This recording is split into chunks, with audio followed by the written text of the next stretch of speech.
In the last 5 years, we have been to the NCAA tournament 5 times, been in the Sweet 16 4 times, been in the Elite 8 twice, won the conference twice, and we're ranked #1 in the nation once, and had an undefeated regular season.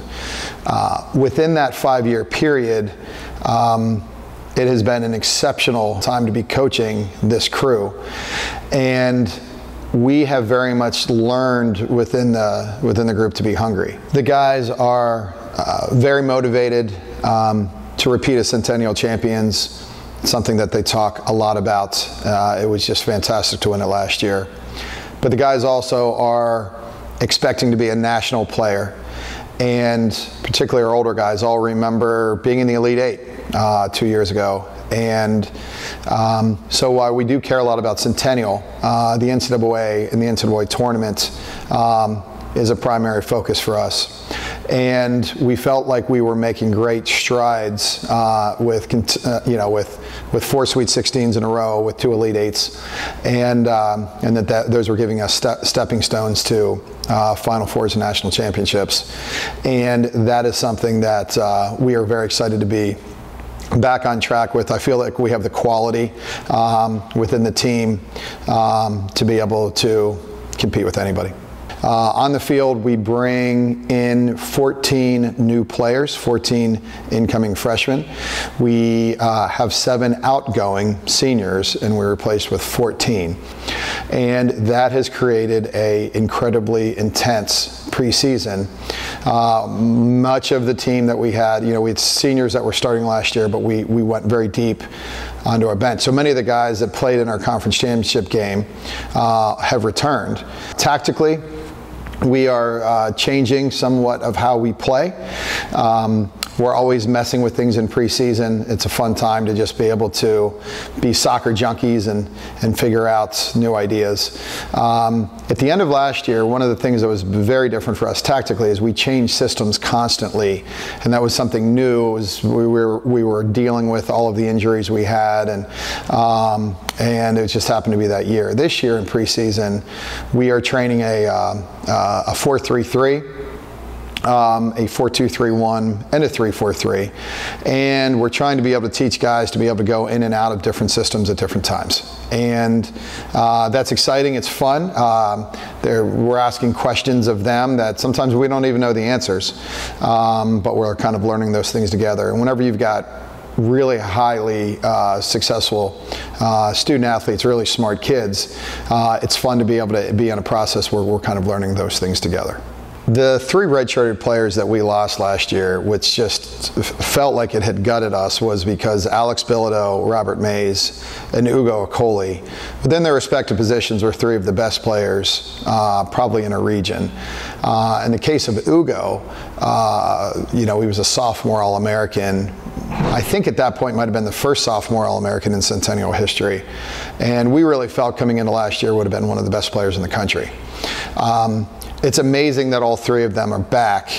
And in the case of Ugo, in what was one of the worst knee injuries I've ever seen, requiring 2 different surgeries and a full year of rehab, I've never seen a more dedicated athlete. And coming back from an injury, and he came out in our first scrimmage, and it was just normal Ugo. It's a bigger, stronger Ugo. It's an Ugo with a knee brace on, but it's a miracle. His doctors and our training staff, the medical people around, have been unbelievable. But more importantly, his just dedication to being professional to the program is exciting, and those that knew what he brought to the table his freshman and sophomore year know that he's an exceptional player, somebody that's fun to come out and watch.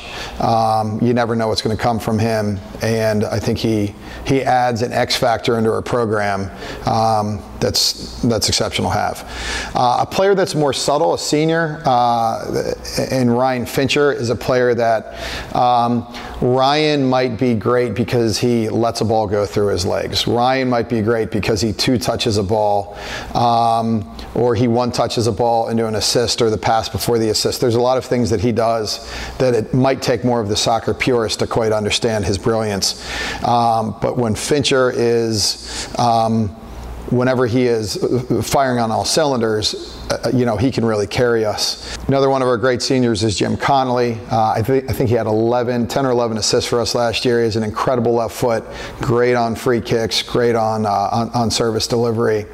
And Cole Nigaman is a fantastic center mid.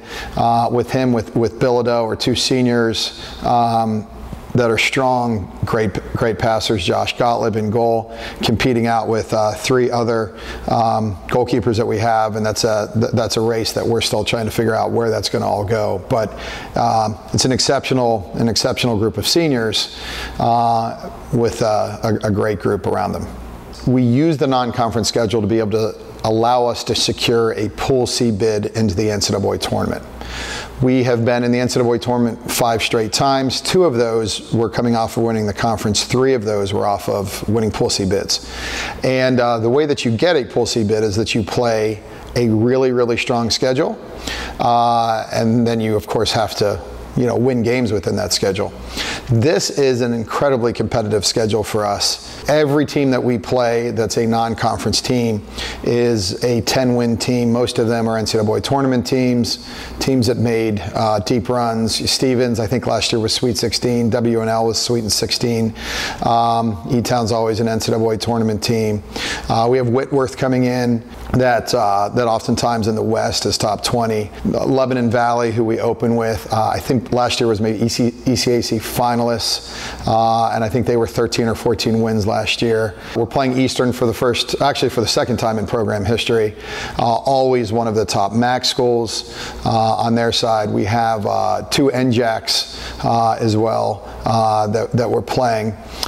We're traveling a little bit more this year to be able to really find teams that are 10 to 15 win teams. Forces us to have a little bit of a further reach than just playing more regional teams. That schedule, aligned with the incredibly difficult Centennial schedule, ends up meaning that we feel that we will have one of the better strength of schedules in the country. This is a very exciting year.